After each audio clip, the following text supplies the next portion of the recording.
Sebagai orang Islam, tentu, tidak asing lagi dengan anugerah Allah Subhanahu wa Ta'ala untuk para walinya. Menurut akidah Sufi, wali Allah adalah sosok yang ditunjuk oleh Allah dengan berbagai keistimewaan berupa karomah yang dimiliki. Umat Islam perlu mengenal dan memuliakan mereka, karena mereka adalah intisari ulama soleh terdahulu, pimpinan ulama terkini, dan pemuka para wali.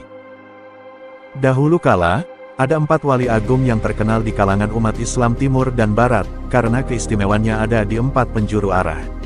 Ada 4 wali agung Allah, yang dikenal dengan nama Wali Kutub. Mereka ada di 4 penjuru arah atau disebut dengan Wali Autad. 4 wali tersebut, bertugas menahan alam semesta. Berikut, 4 wali agung Allah yang terkenal di kalangan umat Islam. Inilah 4 wali agung Allah, penjaga alam semesta.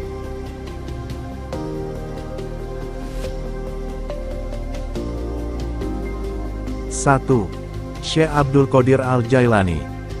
Syekh Abdul Qadir Al-Jailani memiliki nama lengkap Abu Muhammad Muhyiddin Abdul Qadir Al-Jailani. Ia adalah seorang ulama fikih yang sangat dihormati dan dianggap wali dalam dunia tarekat dan sufisme. Di antara karomahnya ialah bisa menghidupkan orang mati yang sudah meninggal ratusan tahun. Diriwayatkan dalam sebuah kitab, suatu ketika Syekh Abdul Qadir Al-Jailani bertemu dengan umat Islam yang sedang berdebat dengan umat Nasrani. Mereka saling memperdebatkan nabi yang paling sempurna, di antara Nabi Muhammad dan Nabi Isa. Syekh Abdul Qadir Al-Jailani bertanya kepada orang Nasrani tersebut, apa yang menjadi dasar dan apa dalilnya Nabi Isa lebih sempurna dari nabi lainnya? Lalu orang Nasrani tersebut menjawab, Nabi Isa mempunyai keistimewaan, yakni mampu menghidupkan kembali orang yang sudah mati. Selanjutnya Syekh Abdul Qadir Al-Jailani membuat kesepakatan dengan orang Nasrani tersebut, jika ia mampu menghidupkan orang yang sudah mati, ia harus bersedia untuk mengimani Islam. Orang Nasrani tersebut menyetujui permintaan Syekh Abdul Qadir Al-Jailani, untuk bersedia masuk agama Islam dan beriman kepada Nabi Muhammad. Mereka bersama-sama mencari kuburan tua yang berisi mayat berusia sekitar 500 tahun. Selanjutnya di depan kuburan, Syekh Abdul Qadir Al-Jailani mengucapkan, Kum biiznillah, yang artinya, bangunlah kamu dengan izin Allah. Seketika itu, kuburan terbelah 2, dan mayat keluar dari kuburan sambil bernyanyi. Konon, semasa hidupnya, mayat itu adalah seorang penyanyi. Menyaksikan peristiwa aneh tersebut, orang Nasrani tersebut tercengang, dan memenuhi janjinya masuk agama Islam.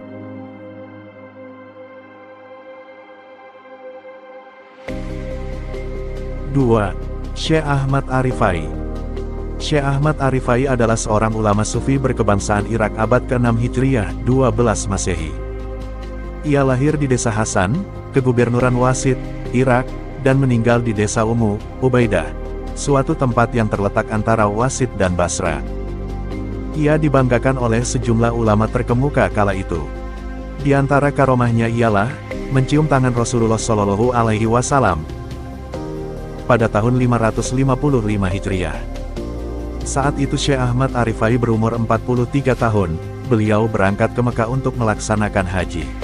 Setelah di Mekah, beliau pergi ke Madinah untuk berziarah ke makam Nabi Muhammad Shallallahu Alaihi Wasallam. Sesampainya di Madinah, Syekh Ahmad bersama para jamaah menuju ke Masjid Nabawi. Para jamaah melihat langsung bahwa Nabi Muhammad Shallallahu Alaihi Wasallam menjawab salam dari Syekh Ahmad Arifai. Syekh Ahmad Arifai berkata, Assalamualaikum wahai datuku. Lalu muncul suara, Waalaikumsalam wahai anakku. Imam Arifai lalu masuk ke dalamnya dalam keadaan gemetar dan menggigil. Warna kulitnya menjadi kekuning-kuningan. Imam Arifai berlutut sampai menangis seraya berkata dari kejauhan, aku kirimkan ruhku untuk selalu mengingatmu, sebagai perwakilanku. Aku bisa melihat dengan seluruh jasadku padamu secara kasat mata, maka ulurkanlah tanganmu, agar aku bisa mencium tanganmu, wahai Rasulullah. Tangan Rasulullah keluar dari makamnya, Imam Arifai langsung menciumnya, dan meminta ikut melihat dan mendengar langsung. 3. Syekh Ahmad Al-Badawi. Syekh Ahmad Al-Badawi merupakan seorang syekh yang sangat terkemuka di Jazirah Arab dan Timur Tengah. Beliau juga dikenal sebagai Al-Sayyid Al-Badawi oleh semua orang Muslim Sunni yang menghormatinya sebagai wali, pada abad ke-13 di Maroko. Al-Said Al-Badawi mempunyai nasab mulia, sebagai salah satu tiang pilar dari 4 kelompok sufi. Di antara karomahnya ialah, mukanya bercahaya, sehingga beliau melilit wajahnya sebanyak 2 kali dengan sorban. Suatu ketika, seorang anak murid beliau, meminta untuk melihat wajah Syekh Ahmad Al-Badawi. Beliau menolak permintaan muridnya, namun atas desakan yang kuat, ia melihatkan wajahnya ke anak muridnya. Seketika itu anak muridnya meninggal dunia, terkejut melihat Syekh Ahmad Al-Badawi yang bercahaya. Semenjak peristiwa itu, beliau tidak pernah membuka lilitan sorbannya. Anak muridnya meninggal dalam keadaan mati syahid karena meninggal semasa menuntut ilmu. Selain itu, pernah suatu ketika, Syekh Ibnu Laban mengumpat. Seketika itu hafalan Al-Quran menjadi hilang. Ia berusaha beristighosah dan meminta bantuan doa orang-orang terkemuka di zaman itu. Selanjutnya ia menghadap kepada Syekh Yaqut Al-Arsi untuk meminta pertolongan.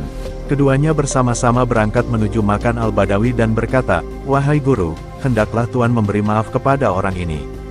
Dalam makamnya terdengar jawaban, "Ya sudah, tapi dengan syarat, ia mau bertobat."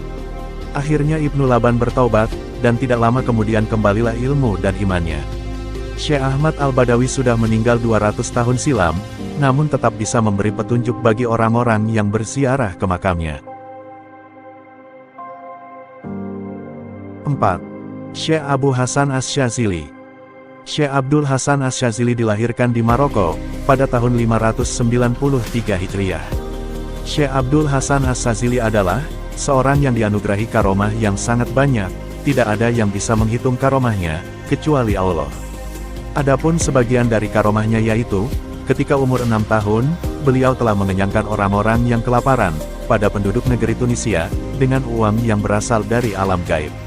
Beliau didatangi Nabi Khidir, untuk menetapkan beliau menjadi seorang wali, yang mempunyai kedudukan tinggi. Beliau bisa mengetahui batin, isi hati manusia, saat berusia 6 tahun. Beliau pernah berbicara dengan malaikat di hadapan murid-muridnya. Beliau menjaga murid-muridnya, meskipun di tempat yang jauh, dan beliau pun mampu memperlihatkan atau menampakkan Ka'bah dari negara Mesir. Beliau tidak pernah putus melihat atau menjumpai Lailatul Qadar, semenjak usia balik hingga wafatnya. Beliau tidak pernah terhalang sekejap mata pandangannya, dari Rasulullah Shallallahu Alaihi Wasallam, selama 40 tahun. Artinya, beliau selalu berjumpa dengan Rasulullah, selama 40 tahun.